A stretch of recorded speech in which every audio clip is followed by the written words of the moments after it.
तो चलिए दोस्तों आज शुरू कर रहे हैं मैथ नंबर 1। मैथ नंबर 1 क्या दिया है? If a is to b is equal to 3 is to 4, b is to c is equal to 8 is to 9, c is to d is equal to 2 is to 3, then find a is to b is to c is to d। तो इसका एकदम shortcut tricks कैसे करें?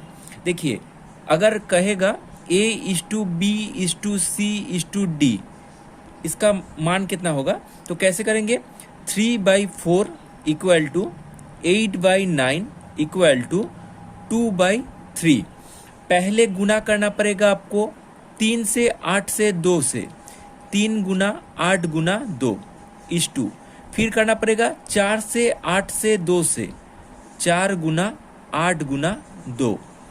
फिर आपको करना पड़ेगा 4 गुना 9 गुना 2, 4 गुना 9 गुना 2, और लास्ट में करना पड़ेगा 4 गुना 9 गुना 3, 4 गुना 9 गुना 3। बस बन गया आपका आंसर।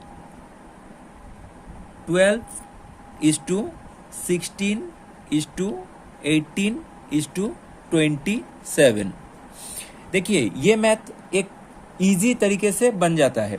अगर आपको ये प्रोसेस ठीक नहीं लग रहा तो देखिए और एक प्रोसेस है, दूसरा प्रोसेस मैं यूज कर रहा हूं। और a is to b is to c is to d। देखिए, a और b का मान क्या दिया है? 3 और 4। देखिए, a का नीचे 3 लिख दिए, b का नीचे 4 लिख दिए, जो खाली रहा 4 के बाद 4 4 लिखते गए। उसके बाद b और c का मान क्या दिया है? 8 9। b का नीचे लिख दिए 8, c का नीचे लिख दिए 9। देखिए, 9 का बाद लिख दिए 9, 8 का पहले लिख दिए 8।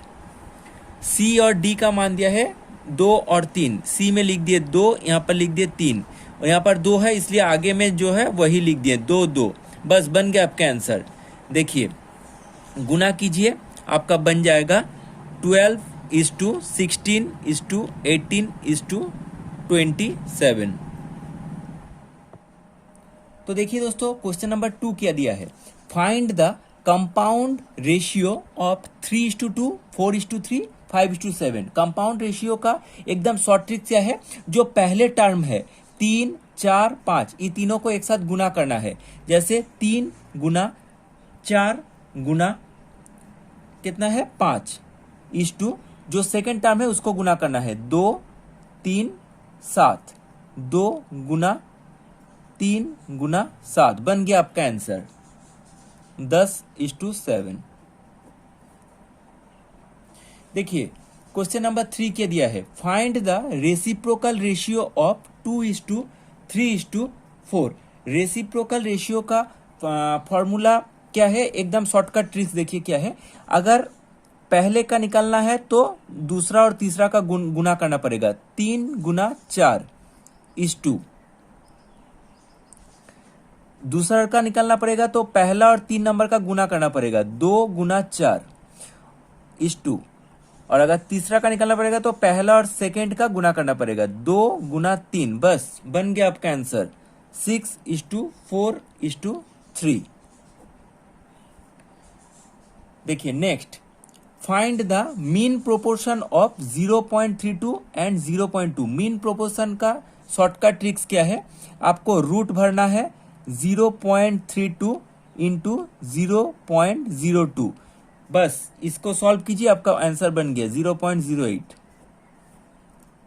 देखिए दोस्तों, अगर आप लोगों को लग रहा है कि बहुत इजी तरीके से मैथ हम सिखा पा रहे हैं तो जरूर लाइक कीजिएगा, और कुछ अगर आप लोगों का डाउट है तो जरूर कमेंट सेक्शन में लिखिएगा, और जितना हो सके दोस्तों में शेयर कीजिएगा।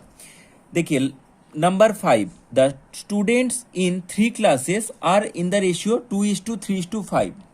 If 20 students are increased in each class, the ratio changes to 4:5:7. Find the total number of students before increases.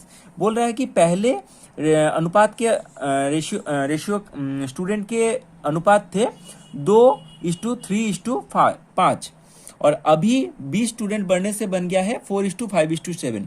तो देखिए, पहले था 2 3 5 और अभी बन गया कितना? 4 5 7। देखिए, हर एक में डिफरेंस 2 है। देखिए, इसमें 2 का डिफरेंस है, इसमें 2 का डिफरेंस है, इसमें 2 का डिफरेंस है। तो हम बोल सकते हैं 2 का डिफरेंस यानी अगर 20 हुआ तो 1 का डिफरेंस यानी 10। तो बोल रहा है कि पहले स्टूडेंट कितना था, पहले क्या था 2 3 5, तो इसको जोड़ लेते हैं। जोड़ने से कितना होगा 2 + 3 + 5 हो गया आपका 10। 10 गुनी 10 100 बन गया आपका आंसर। देखिए दोस्तों क्वेश्चन नंबर 6 क्या पूछा है, ratio of salaries A B and C is 2:3:4। If C gets ₹8,000 more than A then find the salary of B. देखिए बोल रहा है ए का है रेशियो 2 और सी का है 4। बोल रहा है अगर सी को ए से 8,000 रुपया ज्यादा मिलता है तो बी का सैलरी कितना है। तो बोल रहे हैं ए का अगर 2 है, बी का अगर 4 है, तो 4 - 2 = 2। बोल रहा 2 = अगर 8,000 हो गया तो 1 = कितना हो जाएगा आपका 4,000। तो बोल रहा बी का सैलरी कितना है, बी का था 3, इसको 3 से मल्टीप्लाई कीजिए 12,000 बन गया आपका आंसर। तो देखिए दोस्तों नेक्स्ट क्वेश्चन 7 क्या पूछा है, the ratio of the age between father and son is 4:1 after 10 years. बोल रहा है पिताजी एवं उसके पुत्र का अभी फादर एंड सन का रेशियो के अनुपात क्या है, 4:1। बोल रहा है 10 years the ratio of their edges will be 5:2। 10 साल बाद यानी ऊपर की तरफ खिंचाव दिए हैं। अगर 10 साल पहले बोलता तो नीचे की तरफ देते। 10 साल बाद क्या हो गए 5:2। मतलब डिफरेंस देखिए कितना है 4 और 5, 1 का डिफरेंस है, 1 और 2 मतलब 1 का डिफरेंस है। हम कह सकते हैं 1 = 10। तो पिताजी का अभी प्रेजेंट उम्र कितना होगा देखिए यहाँ पर है 4 × 10 = 40 और पुत्र का भी उम्र कितना है 1 × 10 = 10। लेकिन सवाल क्या पूछा है, सवाल पूछा है find the age of father 5 years एगो। अभी अगर 40 साल है तो 5 साल पहले कितना था, तो -5 कर दिए 35 years बन गया आपका आंसर। तो देखिए दोस्तों क्वेश्चन नंबर 8 क्या दिया है, ₹260 is to be divided among A, B and C such that twice the share of A is equal to thrice that of B which is equal to 4 times of C. Find the share of C. ठीक है, बोल रहा है twice the share of B, मतलब लिख देते हैं 2A। उसके बाद क्या लिया है थ्राइस दैट ऑफ बी, लिख दिए हैं 3B। और क्या दिया है 4 times ऑफ C, 4C लिख दिए हैं। अब इसको रेशियो में क्या निकालेंगे, अगर इसको निकालना है तो इस दोनों को मल्टीप्लाई करेंगे 3 × 4।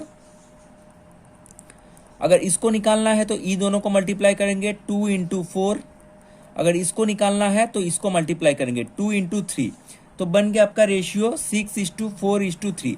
बोल रहा है फाइंड द शेयर ऑफ सी, सी का अनुपात शेयर कितना होगा, तो सी का कितना है 3 डिवाइडेड बाय इसको जोग करने से क्या होगा 6 4 और 3 13 × 260 बन गया आपका आंसर 60। तो देखिए दोस्तों क्वेश्चन नंबर 9 क्या बोला है, a bag contains some 1 rupee 50 paise and 25 paise coin in the ratio of 5:6:8. If the total value of the coin was 200, find the number of 50 paise coin. तो बोल दिया है नंबर रेशियो, आप लोग को बोल दिया है नंबर रेशियो क्या दिया है, नंबर रेशियो दिया है 5:6:8 और वैल्यू क्या बोला है, वैल्यू बोला है 5 6 8।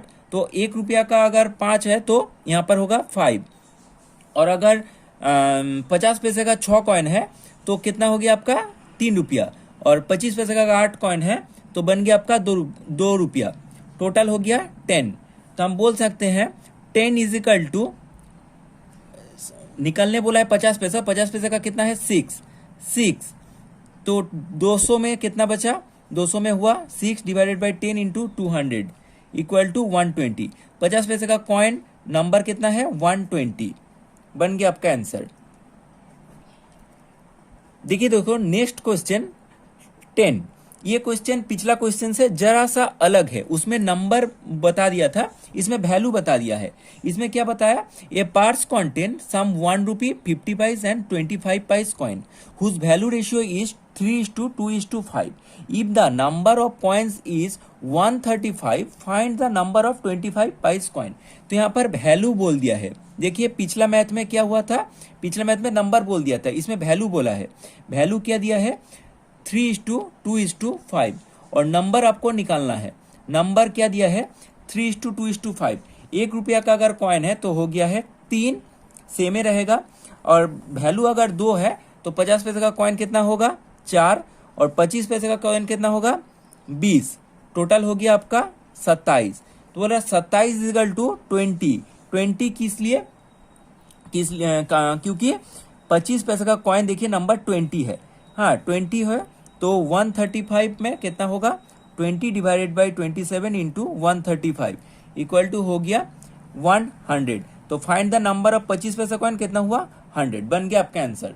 तो दोस्तों अगर आप लोगों को ये सेशन अच्छा लगा तो जरूर 5 दोस्तों में शेयर कीजिएगा और जितना हो सके आप लोगों का क्वेश्चन अगर रहा तो जरूर कमेंट सेक्शन में लिखिए और ज़्यादा से ज़्यादा सब्सक्राइब कीजिए और ज़्यादा से ज़्यादा शेयर कीजिए। Thank you.